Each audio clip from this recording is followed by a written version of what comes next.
You know this little guy, right? You probably use one every single day without even thinking about it. But this humble phone charger is actually a tiny little masterpiece of engineering. It's doing something incredibly dangerous with almost perfect safety and efficiency. Today, we're going to crack it open and see exactly how it works. So here's the big question. Your wall outlet is pushing out some serious, dangerous power. We're talking 120, maybe 220 volts of alternating current. But your phone, it just wants a nice, gentle, stable 5 volts of direct current. So how on earth does this little plastic box manage that huge conversion without just, bursting into flames? That's what we're about to find out. So we're going to follow the electricity on its wild ride, step by step. First, we'll look at the two separate worlds that exist inside every single charger. Then we'll see its first big conversion. After that, we'll uncover the secret at its high-frequency heart, watch the final transformation into usable power, and finally, we'll meet the tiny brain that keeps the whole thing running perfectly. Okay, before we get into all the crazy electronics, there's one super important concept you have to get, and it's all about safety. Every charger is basically split into two totally separate, isolated sections. Let's take a look. On one side, you've got the primary side. This is the high voltage part, the one that's plugged right into the wall. It is dangerous. Then, on the other side, you have the secondary. This is the low voltage, completely safe part that your phone's USB cable plugs into.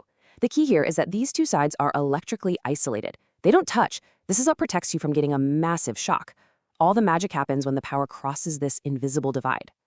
So how does it cross that divide? Well, it's this really cool four-step dance. First, it takes the alternating current from your wall and turns it into direct current. Then, and this is the really weird part, it turns that DC back into AC, but at a super, super high frequency. Only then does it actually transform the voltage down, and finally it turns that low voltage AC back into the clean DC your phone needs. I know, it sounds a little crazy. Let's break down why it does this strange little dance. Okay, let's start with step 1. The second that electricity flows from the wall and into the charger, its first job is to get that wild alternating current under control.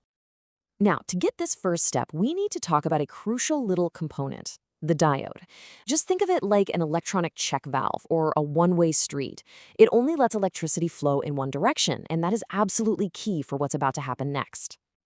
So here's what goes down. First, the power hits a fuse resistor. That's just there for basic protection against any surges. Then it flows into something called a diode bridge. Now, because AC current flows back and forth, this bridge acts like a traffic cop, basically flipping the backward flowing traffic around so that everything is moving in one direction. This gives you a kind of bumpy, pulsating DC current. That's where a capacitor comes in. It acts like a little reservoir for electricity, smoothing out those bumps and giving us a much more stable DC voltage. So we've successfully made DC power. We're done, right? Nope, not even close. Now we get to the absolute genius of the modern charger, the real reason it can be so small and efficient. This is the heart of the whole operation. And this is the key question.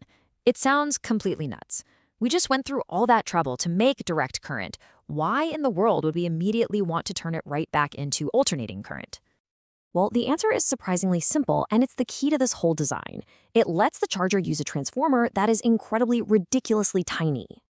Here's the deal. Think back to old, heavy power bricks. They used big, bulky iron transformers because they had to work with the low 50 or 60 hertz frequency from the wall. But here's the trick. Transformers become way more efficient at higher frequencies.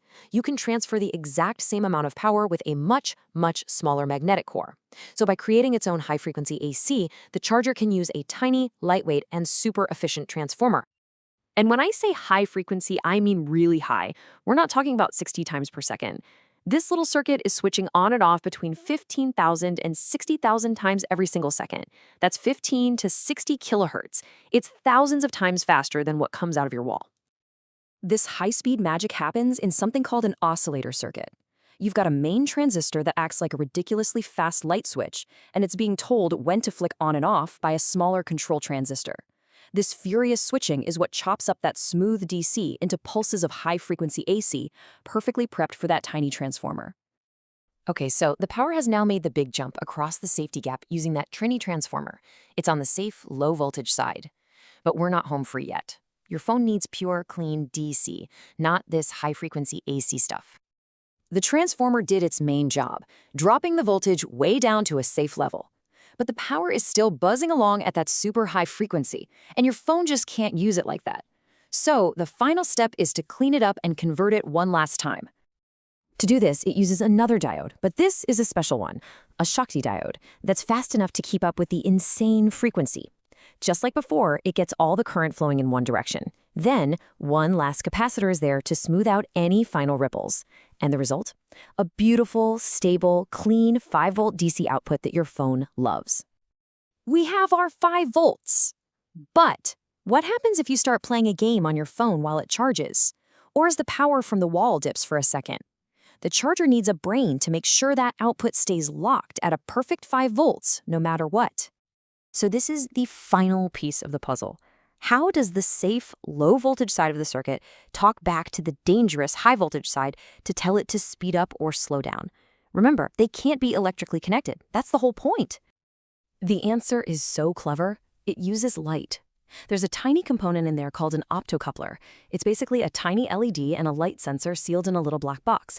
It lets the safe side send a message to the dangerous side using a pulse of light, which means they can communicate with ever physically touching. It's brilliant. And here's how that feedback loop works in real time. Let's say the output voltage creeps up just a little bit to, say, 5.1 volts.